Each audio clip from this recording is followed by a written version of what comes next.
Welcome back to A Closer Look. I'm here with Pastor Will at Shades of Grace in Kingsport. Thanks for having us. Thank you for being here. So tell us about your ministry for folks who have never heard of it. Okay, if you've never heard of Shades of Grace, we began here in this building about almost 16 months ago in October of 2014. We're a new congregation in the United Methodist Conference, Holston Conference, and we're not yet chartered as a church, but we are a church congregation under the direction of the Kingsport district. But we meet here every Sunday at 4 o'clock for worship, and we have Bible studies throughout the week on Monday evening, Wednesday evenings. We have a recovery meeting on Friday evenings. We do meals 6 days a week, and we are open 6 or 7 days every week during the week. Okay.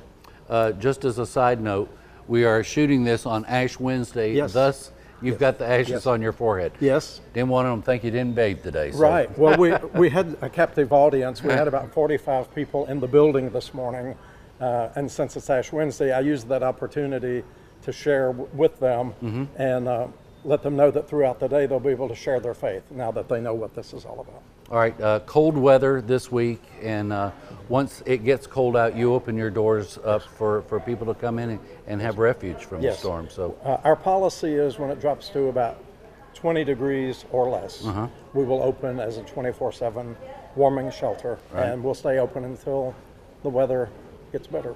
All right, and of course this is your platform where you have your music and your ministry. Yes. And then you've got a place up here for folks to eat.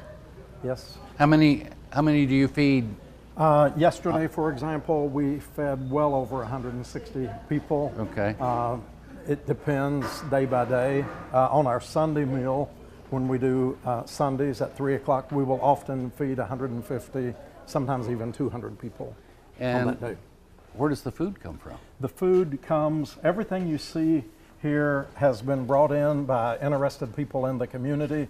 Folks, sometimes whom we don't even know. As a matter of fact, you see boxes coming in right now. Word gets out through media like yourself, and people, they just get on board and help us. And we never have to ask for anything. The food just shows up. Okay. Yeah. And then I see a shower over here to our left. Yes. So if folks need that, they can come in, take a shower, get cleaned up. We have a men's shower facility here.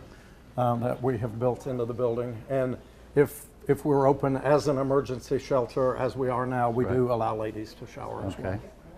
And then, as you said, it's a ministry as well. And in the back, up the steps here, you've actually got a place for children's ministry. We have a room for children's ministry. It also doubles as classroom space, meeting space. It's kind of a multi-purpose room. And we'll often have maybe 14 or 15 children at the most on a Sunday worship service. And then I went up there, your pantry's up there, and it seemed to be well stocked. Yes. And I guess you're very thankful that, as you say, the need is filled. The need is filled. I often say this is our daily bread, and I use the illustration of the manna coming down in the wilderness for the children of Israel. Every day the new blessings come. Someone just brought 3 dozen hot Seaver donuts. That just came in before you walked in. So they must have known I was coming. Hey, and that's just what happens here, often from folks we've never met before, people we do not know.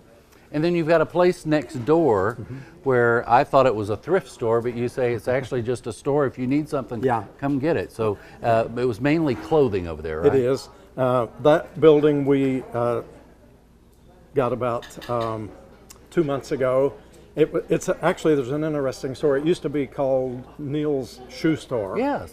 And the story is that Mr. Neil was a good Christian man, a Methodist actually, and he would be so happy now to know that souls are still being helped and repaired in the old shoe store. We call it Shades 2. And we're getting ready to open a GED program next door, and we have a huge room for clothing, and we also meet over there for Bible studies. So you're ministering to their spiritual needs, to their physical needs, and to their mental needs. Yes, exactly. So if somebody wanted to make a monetary donation, how do they do that? Monetary donations are always welcome and appreciated. It could just be sent to Shades of Grace, 313 East Sullivan Street, Kingsport, And you can make a notation on there, Kingsport District, if you like, Okay. because Kingsport District disperses all of our funds. All right, somebody's going through their closet, they have clothes that they don't need anymore. Instead of having a garage sale, they could bring them to you. Yeah, right now we can accept winter clothing. When the weather changes, we'll move all the winter stuff out and have spring clothing. Right. So yeah, we can accept winter clothing right now. What about food donations? Food donations are, all of this came in actually this morning from Mr. Dobbins. Is it? Anyway, he brought all of this from the community. And yeah, food donations come in every day, and we try to use whatever comes in. I think the meal today came from Kendricks Creek United Methodist Church. Okay. And we just use whatever comes in. So we really don't plan a lot about meals because we serve whatever God sends. And we never know what that's going to be. So if folks can't donate money, food, or any materials, they can donate their time? Sure, yes. We always have opportunity for volunteers. As a matter of fact, everything we do here, other than myself, is done by volunteers. All right. Yeah. It's Pastor Will at Shades of Grace in Yes, Kingsport. thank you. God bless you for what God you bless do. you. Thank you. Bless you.